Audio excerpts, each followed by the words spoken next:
وَبِكُفْرِهِمْ وَقَوْلِهِمْ عَلَى مَرْيَمَ بُهْتَانًا عَظِيمًا، اور بسبب ان کے اس کفر کے جو انہوں نے کیا اور جو انہوں نے مریم پر ایک بہتان عظیم لگایا، حضرت مریم سلام علیہا پر بہتان یہ لگایا کہ یہ زنا کیا ہے اور یہ یوسف نجار کا بیٹا ہے یہ مسیح، اگرچہ ان کے روایات کے مطابق یہ ہے کہ ان کی نسبت تھی یوسف نجار بڑھئی تھے ایک، ان کے ساتھ حضرت مریم کی نسبت ہو چکی تھی لیکن وداعی نہیں ہوئی تھی، لیکن وداعی سے پہلے ہی ان کے مابین تعلق ہوا اور یہ بیٹا ہو گیا، تو یہ تو پھر ولد الزنا ہوا۔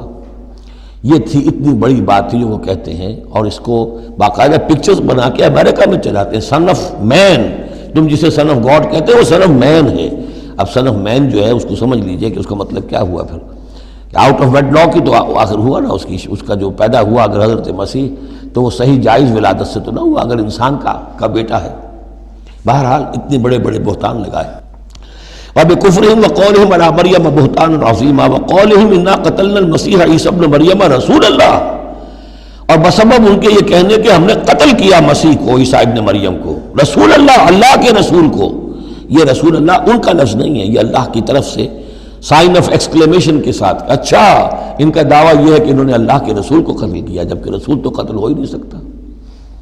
کتب اللہ لأغلبن انا ورسلی، یہ تو اللہ کا فیصلہ ہے، طے شدہ لکھا ہوا ہے کہ میں اور میرے رسول تو غالب آ کر رہیں گے۔ تو ان کی تو یہ جرتیں ہیں کہ یہ سمجھتے ہیں کہ انہوں نے اللہ کے ایک رسول کو قتل کیا ہے۔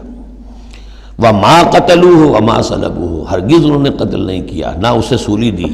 ولیکن شبہ لہم، بلکہ اس کی شبیہ بنا دی گئی ان کے لیے، صورت بنا دی گئی، مشابہت کر دی گئی اس کے ساتھ ان کے لیے، کہ انہوں نے جس کو سمجھا ہے کہ وہ مسیح ہے، وہ مسیح نہیں تھا، وہ مسیح کی جگہ کوئی اور تھا، جو انجیل برنباس سے معلوم ہوتا ہے کہ جوڈاس اسکیریوٹ جو کہ حواریین میں سے ایک تھا، ویسے اس کی نیت اور تھی، بد نیتی نہیں تھی، وہ ایک لمبی بات ہو جائے گی، اس کا وقت دورہ قرآن میں نہیں ہے، نیت اس کی کچھ اور تھی، لیکن اس نے گرفتار کرایا تھا، اور اس گرفتاری کے پاداش میں پھر اللہ تعالیٰ نے اس کی شکل جو حضرت مسیح کی بنا دی، اور حضرت مسیح کی جگہ وہ پکڑا گیا اور سولی چڑھا۔ وما قتلوه وما صلبوه ولكن شبه لهم وان الذين اختلفوا فيه لفي شك منه، اور جو لوگ اس کے بارے میں اختلاف میں پڑے ہوئے ہیں وہ شکوک و شبہات میں ہیں، انہیں خود پتہ نہیں کہ ہوا کیا، کیسے ہوا۔ ما لهم به من علم، ان کے پاس اس کے ضمن میں کوئی علم نہیں ہے، الا اتباع الظن، سوائے اس کے کہ اٹکل پچو کے تیر چلاتے ہیں۔ وما قتلوه یقینا، یہ بات یقینی ہے کہ اسے قتل نہیں کیا گیا، وہ قتل نہیں ہوا، وہ صلیب نہیں دیا گیا علیہ الصلاۃ والسلام، بل رفع اللہ الیہ، بلکہ اللہ نے اسے اٹھا لیا اپنی طرف۔ وکان اللہ عزیزا حکیما، اور اللہ تعالیٰ زبردست ہے، کمال حکمت والا۔ اس کی تفصیل میں آپ کو پہلے بتا چکا ہوں کہ کیا شکل پیش آئی تھی اس باغ میں جہاں حضرت مسیح اپنے حواریین کے ساتھ روپوش تھے، جو کہ تفصیل انجیل برنباس میں ہے۔ وَإِن مِّنْ أَهْلِ الْكِتَابِ إِلَّا لَيُؤْمِنَنَّ بِهِ قَبْلَ مَوْتِهِ، اور نہیں رہے گا اہل کتاب میں سے کوئی بھی مگر اس پر ایمان لا کر رہے گا اس کی موت سے قبل، یعنی حضرت مسیح مرے نہیں ہیں، زندہ ہیں، وہ دوبارہ آئیں گے، اور دوبارہ جب آئیں گے تو اہل کتاب میں سے کوئی شخص نہیں رہے گا جو ان پر ایمان نہ لے آئے۔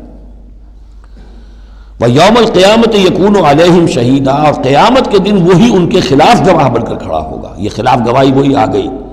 جو ہم نے پڑھا تھا 41ویں آیت میں، فَكَيْفَ إِذَا جِئْنَا مِن كُلِّ أُمَّةٍ بِشَهِيدٍ وَجِئْنَا بِكَ عَلَىٰ هَٰؤُلَاءِ شَهِيدًا، ہر نبی کو اپنی قوم کے خلاف گواہی دینی، لہذا حضرت مسیح علیہ السلام اپنی اس قوم، اپنی امت کے خلاف گواہی دیں گے۔